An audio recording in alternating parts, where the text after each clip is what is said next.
Hello again, everybody. This is Tom from Every Step Calculus, everystepphysics.com. This is another video showing the power of my programs in a titanium calculator. This one regards physics, however, not calculus. And has to do with centripetal acceleration. Now, whatever a problem in physics it asks for, what is the magnitude of the acceleration of the stone while in circular motion? So that's centripetal acceleration, okay? Now you have to know some things about physics, I guess, when you get in there, or some things about calculus, some things about math, etc.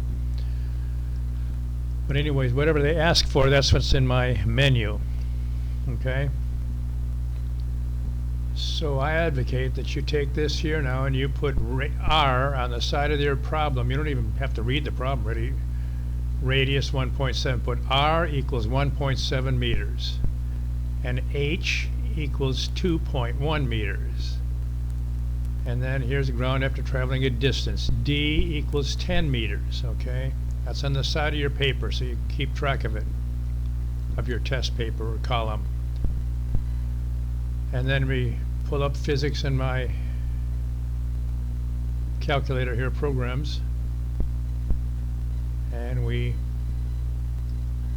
look for centripetal acceleration.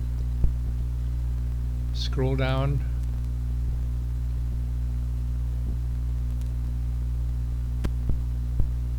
There's centripetal velocity, centripetal force, centripetal acceleration, right?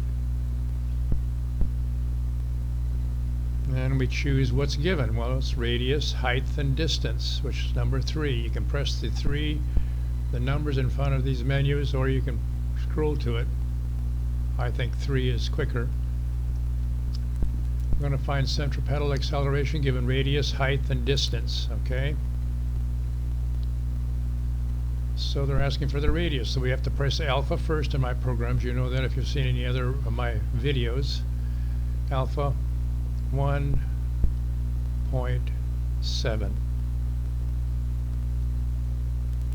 And we're looking for meters, number 3. If they gave you something else, it has to be converted to meters, so then I would do that for you and show you how to do that. And the initial height is alpha 2.1.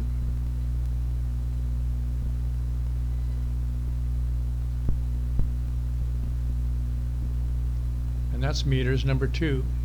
It's a different program, so I have the conversions in a little different order. And then distance would be alpha 10.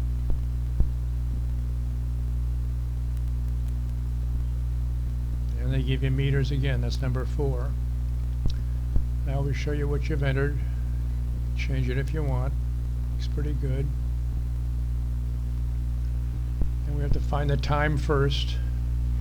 That's the formula there.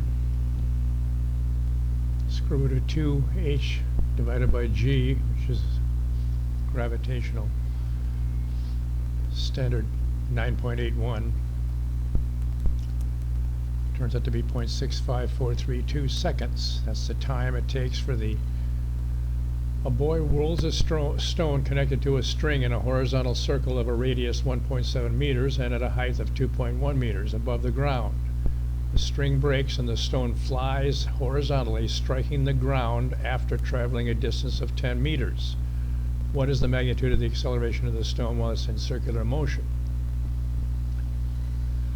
So the time when the string breaks until it hits the ground would be 0.65432 seconds, okay?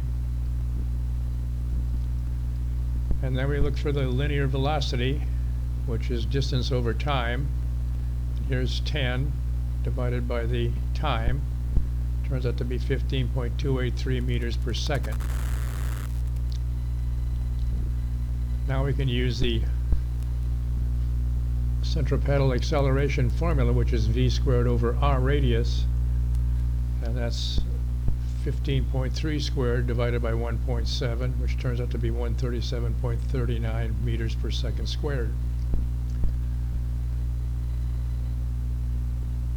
Pretty neat, huh? Everystepphysics.com. Go to my site, buy my programs, and pass physics, pass calculus. Simple as that. Plus, you'll have these fabulous programs. If you keep the titanium, don't sell it, and don't give it away, you'll have it forever.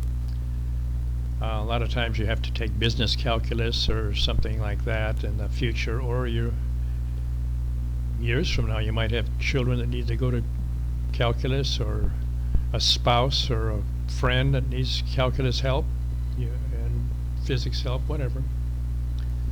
So keep these programs in mind. They're well worth it, and you'll pass physics, okay, in this case. Have a good one.